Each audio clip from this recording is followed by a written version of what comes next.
Ассаламу алейкум рахматуллахи ва баракату. Бірінші дәрісімізді бастаймыз. Сары тәжвид кітапшасымен Ғалымбек Тобашев Құран әліппесі және тәжвид қағидалары таным баспасы.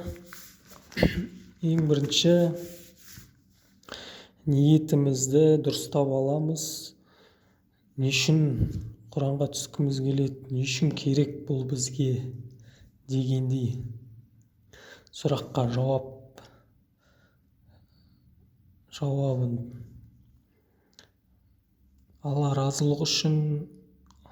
Алланың разылығы үшін, сауап жинау үшін, жақсы амал көбірек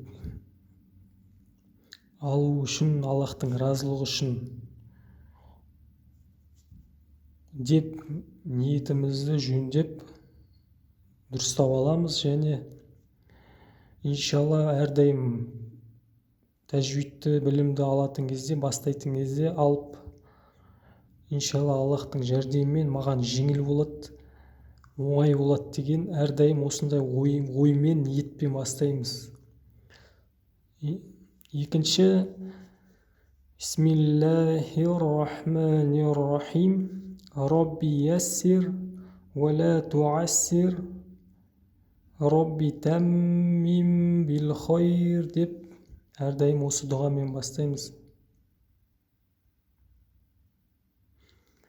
Раббым, әр ісіме жеңілдік бер және оны маған қиындата көрме. Бастаған ісімді әрдайым игілікпен аяқтауымды нәсіп ет. Әмин. Араб тілінде 28 немесе 29 әріп бар. 29-шы әріп ләм әлиф. Бұл жерде жазылмаған, әлиф пен ләмнің қосылып жазылған түрі.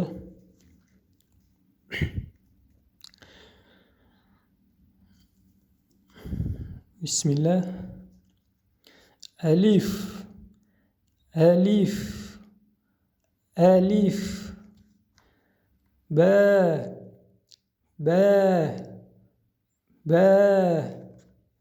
тә,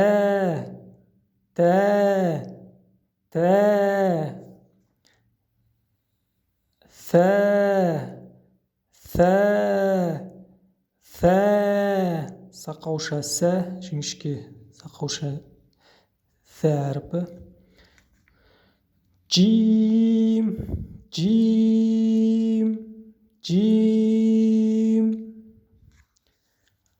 хә, ха,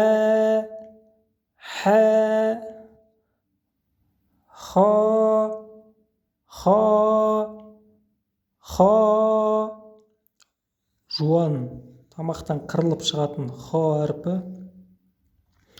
Дәл,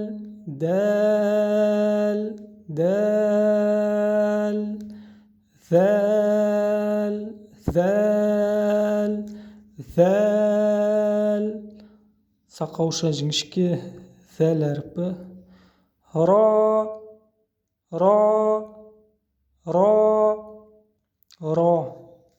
жуан.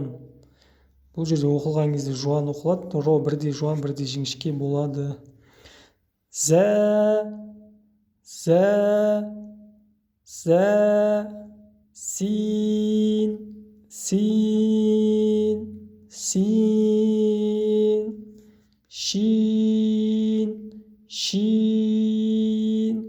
шин, сад, дад,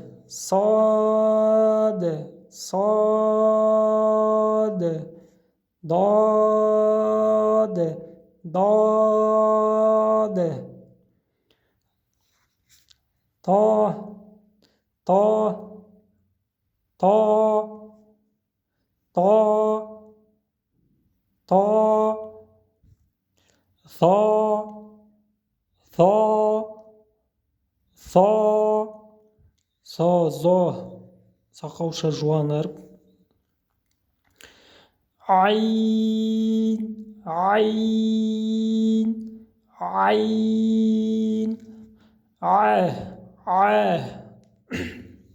тамақтан қысылып шығатын әріп. Айн әрпі.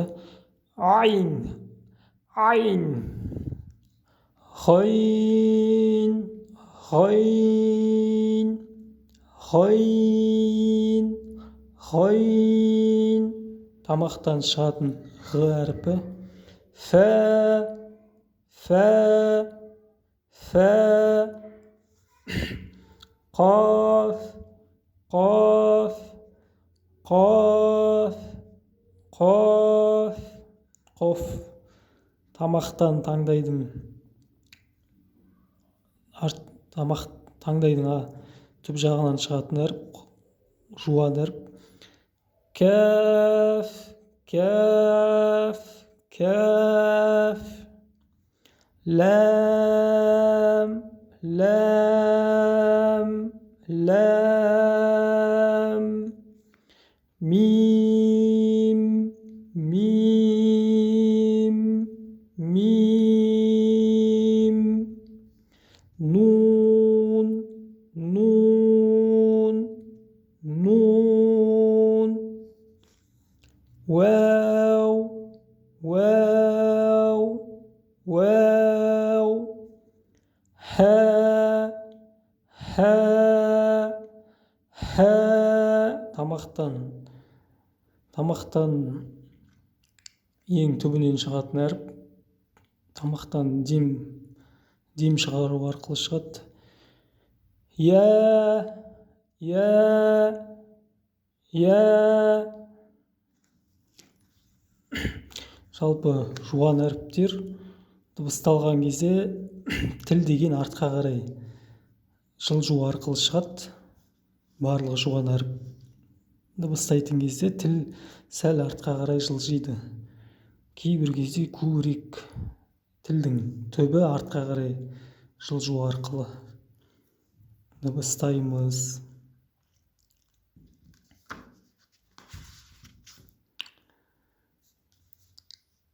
Араб әріптердің ретімен жазылуы. Араб әріптері дыбысталу ерекшеліктеріне қарай жуан және жіңішке болып екіге бөлінеді. Төмендегі қызыл түспен жазылған 7 әріп жуан, қалған 21 әріп жіңішке дыбыспен оқылады. Яғни ха, сады, дады, та, ғайн, са, қаф әріптері жуан әріптер, қалған жіңішке. Ро кейде жіңішке, кейде жуан болып оқылады. Әлифте егер жуан әріптен кейін келсе, мәт болған кезде жуан оқылады. Мысалы, қа деген кезде.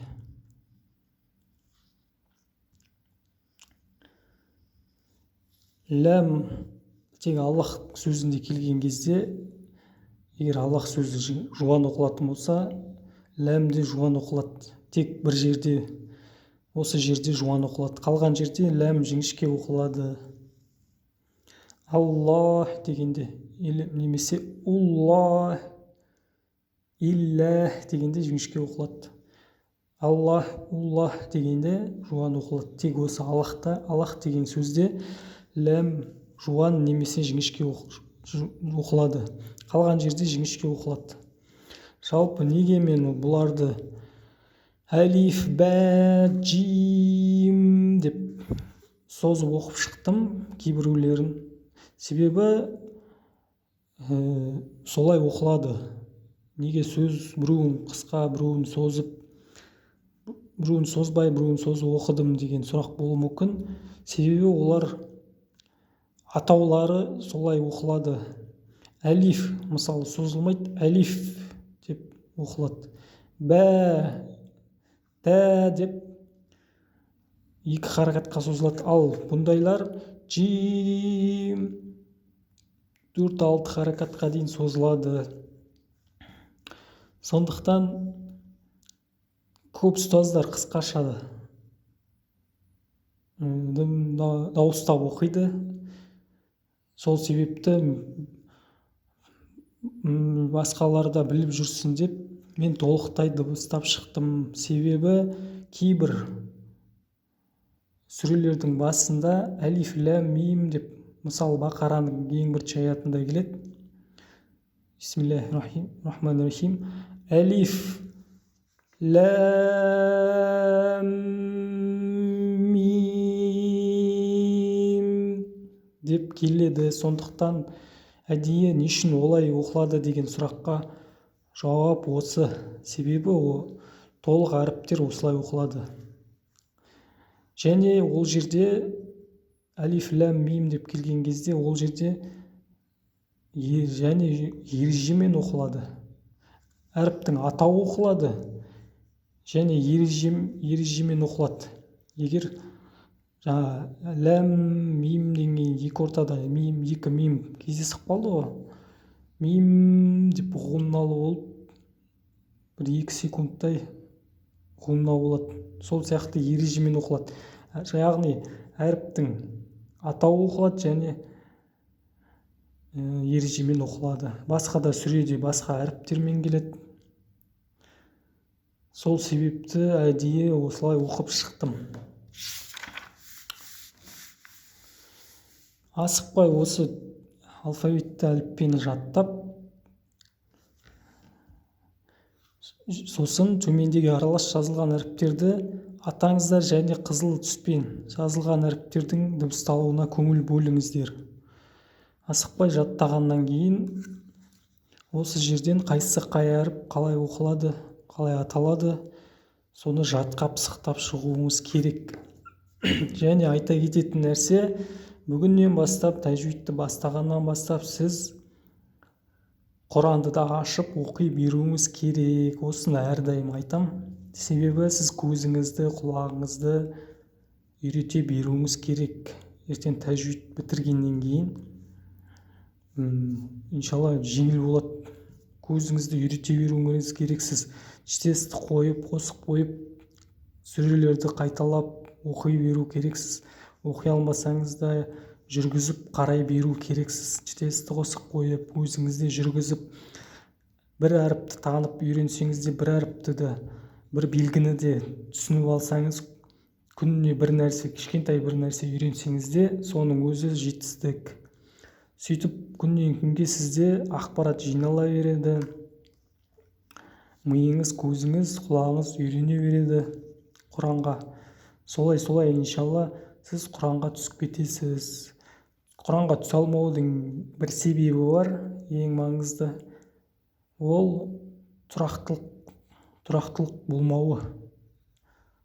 Егер тұрақты болмасаңыз, Құранға түсу қиын, мүмкін емес деуге де болады. Егер тұрақты болатын болсаңыз, иншалла бәрі еңбекпен келеді. Иншалла Құранға түсіп кетесіз.